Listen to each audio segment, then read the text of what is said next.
白糖蒸鸡蛋居然可以治疗咳嗽，很多人都不知道造神术止咳的妙招。感冒咳嗽是日常生活中身体比较常遇到的小毛病，在寒冷的冬季，许多人都无法避免的感冒了。感冒还会引起咳嗽，一般的感冒咳嗽无需小题大做到医院诊治，自己在家也可以治疗调理。如果你连续持续好几天都没有效果的话，可以尝试下白糖蒸鸡蛋。这个治疗感冒咳嗽的偏方适合男女老少啊。白糖蒸蛋就叫水里藏珠，据说白糖蒸蛋不仅能治疗咳嗽，而且味道也很好。今天治病食品介绍给大家介绍白糖蒸蛋的方法吧，一起来学学吧。下次你感冒咳嗽了，也可以试试此方法，既能治疗好咳嗽，而且还省钱，何乐而不为呢？准备好鸡蛋1个，白糖5克，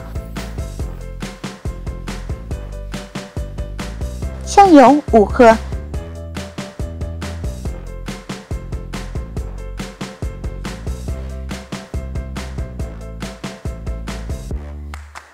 将鸡蛋打入碗中，不要摇动，也不要打散。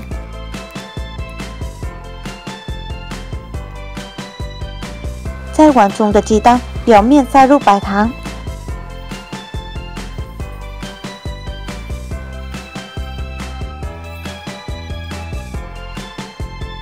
在碗里撒入白糖的鸡蛋表面滴入香油，香油是去除鸡蛋的腥味的。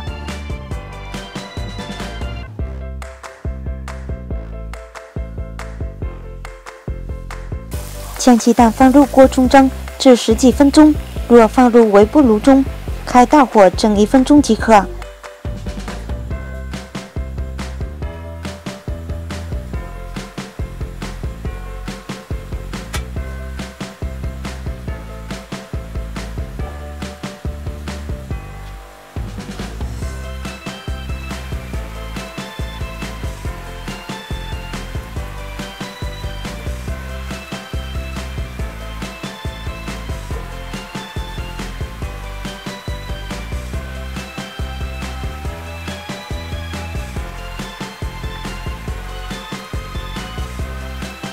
蒸好后，稍微晾一下，赶紧吃掉，然后赶紧上床睡觉。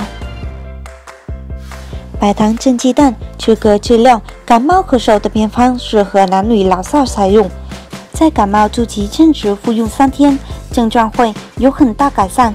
另外就是，如果感冒了，并且引起了咳嗽，那么除了使用白糖蒸鸡蛋之外，还可以给颈部进行刮痧，用温水泡泡脚。将这些方法结合在一起，治疗的效果会更好。